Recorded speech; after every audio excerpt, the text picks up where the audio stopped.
Nous évoquons régulièrement d'ailleurs dans cette émission le clientélisme politique. Et nous avons parlé avec Charlotte dans cette émission de la mise en examen de la maire de Canteleu en Seine-Maritime dans une affaire de trafic de stupéfiants.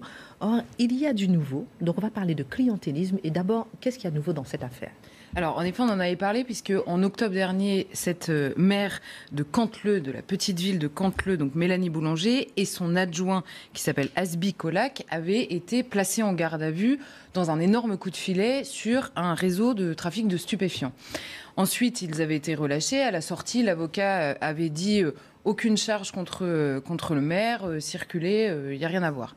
Quelques mois plus tard, cette même femme est mise en examen avec son adjoint également, et placée sous contrôle judiciaire. À l'époque, on en avait fait une chronique, on avait parlé dans cette émission, en disant, évidemment, ce qui est toujours le cas aujourd'hui, c'est pas à nous de décider si elle sera renvoyée en correctionnel ou pas, c'est le juge d'instruction qui le fera, certes, donc il y a la présomption d'innocence, mais à l'époque, on s'était dit, une mise en examen et un contrôle judiciaire. Un contrôle judiciaire, il y a deux solutions, soit vous risquez de fuir, soit vous risquez de rentrer en contact avec d'autres personnes impliquées dans le dossier.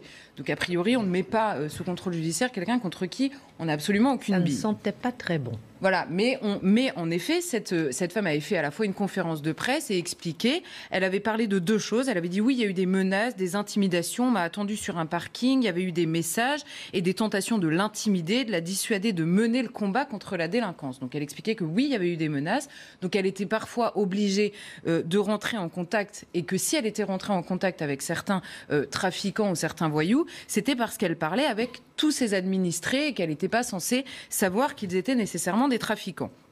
Et à la question « Pourquoi est-ce que vous n'avez pas porté plainte quand il y a eu ces menaces ?», elle avait dit « Je n'ai pas osé », je la cite, « Je n'ai pas osé, je ne pouvais pas prendre le risque pour ma fille, pour mon mari, je ne m'en sentais pas capable ». Tout ça a été extrêmement crédible, c'est d'ailleurs toujours probablement crédible en partie. Simplement, ce qu'il y a de nouveau cette fois-ci, c'est qu'il y a un média d'investigation normand qui s'appelle Le Poulpe, qui a réussi à accéder à plusieurs éléments de l'enquête, et notamment des auditions des différentes personnes, à la fois de Mélanie Boulanger, donc la maire, à la fois de Asbi Colac, son adjoint, qui est l'adjoint en charge de l'économie et de la gestion des finances de la ville, mais également des policiers qui ont été entendus, puisqu'il y a aussi le lien entre le maire et les policiers de la ville. Et là, on apprend que les déclarations du maire sont à prendre avec des pincettes. Alors justement, qu'est-ce qu'on apprend concrètement dans cette enquête pour bien comprendre ? Alors, on apprend ce qu'on savait un peu, mais c'est que c'est une fratrie qui gère, en gros, qui est installée à Canteleu, dans la ville, et qui gère le trafic de drogue en lien avec le département du 93, du trafic de drogue dans le 93, puisque le trafic avait été démantelé après 2 ans d'enquête, mais ils avaient été arrêtés dans le 93. Juste petite précision, le soupçon qui pèse sur ce réseau-là, c'est 100 millions d'euros de bénéfices en 10 ans. C'est pas un petit réseau qui revend vaguement 3 feuilles de cannabis dans un coin de rue. 100 combien ? 100 millions d'euros de bénéfices en 10 ans. Donc c'est vraiment un réseau très organisé, on va dire. Et le maire et son adjoint ont au minimum intercédé pour ces trafiquants, sachant pertinemment qui ils étaient. Ils n'ont pas simplement parlé à des administrés et ils n'ont pas simplement eu peur des menaces, et on le voit très concrètement. Alors, je répète, c'est le juge d'instruction qui décidera à la fin de leur renvoi devant la correctionnelle, et eux se déclarent aujourd'hui innocents de toute implication directe dans le trafic.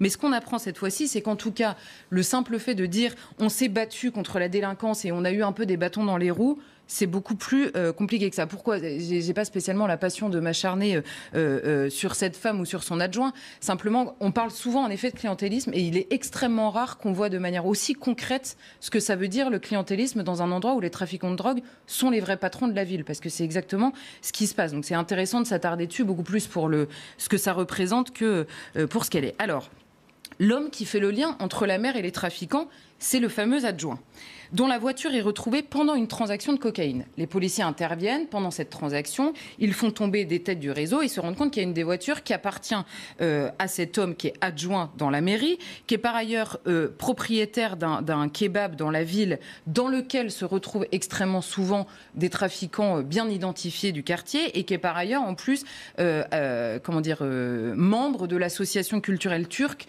de la ville. Donc c'est un homme bien en vue dans la ville. À partir du moment où on trouve son automobile dans cette transaction de cocaïne, le juge, l'instruction, autorise sa mise sur écoute. Et c'est là que j'ai noté 3 échanges entre la maire et son adjoint pour vous faire comprendre ce que ça veut dire. Dites-nous tout. Voilà, le premier échange, l'adjoint se plaint auprès du maire de n'avoir pas été mis au courant de l'installation d'une nouvelle caméra de vidéosurveillance. Et il s'en plaint le lendemain de l'installation, installation pendant laquelle le technicien qui installait la caméra s'est fait violemment agresser par les jeunes locaux. Dans l'échange, alors la maire dit oui, on a installé la caméra. Elle invite via son adjoint les trafiquants à changer de secteur. Elle lui dit dis-leur d'aller vendre à la tour. Dis-leur. Dis-leur d'aller vendre en bas de la tour machin. Et la tour machin, on apprend dans l'audition du policier que c'est très simple, c'est la tour qui échappe quand vous êtes au pied de la tour, vous échappez à la caméra qui vient d'être installée.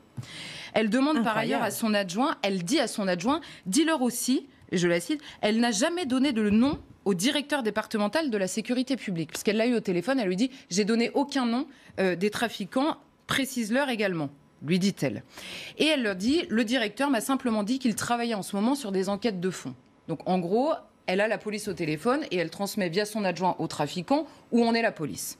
Elle lui dit « Je ne sais rien de plus, voilà ce que tu peux leur dire ». Et finalement, elle demande à la suite de ça à la police d'installer les caméras après les élections municipales. Premier échange. Donc vous voyez qu'on n'est pas juste sur un côté, on a fait tout ce qu'on pouvait pour lutter contre la délinquance. Deuxième échange, à la suite de l'arrestation d'un trafiquant. Alors là, pareil, elle a eu la police et elle lui dit « Tu pourras leur dire que j'ai eu la police et qu'il y aura désormais davantage la canine, donc c'est-à-dire la police avec les chiens qui traquent les stupéfiants. Et ils travaillent en ce moment sur d'autres trucs, tu peux leur dire, je n'en sais pas plus. » Et elle donne, alors là c'est le truc le plus incroyable, elle donne à son adjoint l'identité de la personne qui aurait dénoncé le revendeur interpellé. Vous voyez les règlements de compte auxquels on assiste dans ce pays. Donc là, le maire, elle est au courant de la personne qui a balancé, on va dire, la personne qui a été interpellée, et elle le donne à son adjoint qui est son contact avec les trafiquants. Troisième exemple, il y a un contrôle d'identité dans un bar qui est soupçonné par les enquêteurs d'être un bar qui sert au blanchiment de l'argent des trafics, qui est juste à côté de la mairie. Là, l'adjoint appelle le maire en lui disant, là, ils tombent dans le pif, là, le contrôle d'identité, ils n'ont pas du tout aimé. Et elle... Alors, il est avec les grands, donc les têtes de réseau à ce moment-là, ils mettent le haut-parleur et eux parlent à la maire et ils lui disent « Je ne veux pas vous menacer, mais si ça continue, on brûle la mairie ». Donc là, c'est la partie où on comprend qu'en effet, elle est sous le poids des menaces. Non, mais l'histoire, elle est absolument surréaliste. Hein, bon. Donc, si ça continue, on brûle la mairie. La maire répond, entre autres choses, « Mais vous savez, les policiers m'énervent autant que vous ». Très bien. Et le trafiquant lui dit « Mais attendez, si ça se trouve, vous êtes sur écoute ». Et là, elle dit « C'est possible, ne donnez pas votre nom, s'il vous plaît ». Au cas où les policiers sont en train d'écouter la conversation. Non, et elle termine la conversation. Attends, Charlotte, c'est sérieux tout ça là ? Ah mais c'est le scénario média qu'elle est en train d'écrire. C'est ça, je me relance dans le cinéma. C'est stupéfiant. Et c'est ça, c'est stupéfiant. La réalité est toujours au-delà de la fiction. C'est ça. Et elle termine ce coup de téléphone en promettant d'appeler le commissaire pour essayer de comprendre pourquoi il y a eu ce contrôle d'identité. Ce qu'elle fait en effet, et là c'est le commissaire qui parle et qui se dit, il s'en souvient particulièrement parce que c'était une demande peu habituelle, ouvrez les guillemets, elle me demandait à ce que la présence policière soit moins insistante sur le secteur de Canteleu. Et en garde à vue récemment, l'adjoint, son fameux adjoint, qui sert donc clairement de lien entre les deux, il dit, je ne dirais pas que je suis aux ordres, parce qu'on lui dit, mais vous êtes aux ordres en fait des trafiquants dans ce... Je ne dirais pas que je suis aux ordres, je leur rends service. La tête de réseau, on lui en parle, donc la tête de cette fratrie, il dit, c'est un homme respectable. Il n'y a pas de problème. Et il explique, il dit la police a moins de poids que la fratrie sur Canteleu, donc la fameuse fratrie des trafiquants, mais je n'ai pas tellement peur d'eux parce que je suis la barrière entre eux et la police, la mairie et toutes les institutions. En clair, ce qu'il faut comprendre, c'est qu'il est impossible de faire sans eux. D'ailleurs, il le précise également dans son audition. C'est plus pratique de bien s'entendre avec eux parce que ça m'évite des problèmes avec les jeunes. Comprenez ? En un quart de seconde, en effet, soit on brûle la mairie, soit on lance une émeute, soit... Donc voilà. Alors, on comprend donc que les acteurs sont finalement plus imbriqués que ce que nous pouvions comprendre des déclarations de la mairie de Canteleu. Mais qu'est-ce qu'on peut retenir finalement ? Un dernier mot de tout ça, à l'heure qu'il est. C'est ça. Non, mais ce qu'on peut retenir, c'est ce que je vous disais tout à l'heure. Il ne s'agit pas de s'acharner en particulier sur elle ou sur un autre. Là, c'est pas mon métier à moi. Je ne suis pas juge d'instruction en l'occurrence, ni policier. Mais simplement, qu'elle ait participé directement au trafic pour des raisons financières. Qu'elle est petit à petit, par peur des menaces au début, et puis imbriquée, et puis pour essayer de gérer sa ville, qu'elle soit devant le fait accompli. peu importe en réalité les raisons pour lesquelles elle fait tout ça, ce qui est sûr et ce qui ressort de tous ces témoignages et ces écoutes, c'est que ce sont les trafiquants qui gèrent cette ville, petite ville de 15 000 habitants de la banlieue de Rouen. On n'est pas dans les villes dont on avait l'habitude de savoir sous la coupe réglée des trafiquants. Donc quand on nous dit c'est une minorité, ne vous inquiétez pas, évidemment, on les connaît. Alors oui, on les connaît en l'occurrence, mais ils sont capables de tout et de tout gérer dans une ville. Et on comprend que, d'abord, il y a en effet la question du mensonge, mais que ce soit, en effet, quelles que soient les raisons, et on verra peut-être plus tard, on suivra, mais quelles que soient les raisons, ce qui est sûr, c'est que c'est des territoires, ils ne sont pas perdus pour tout le monde. Réaction peut-être, Guillaume Bigot.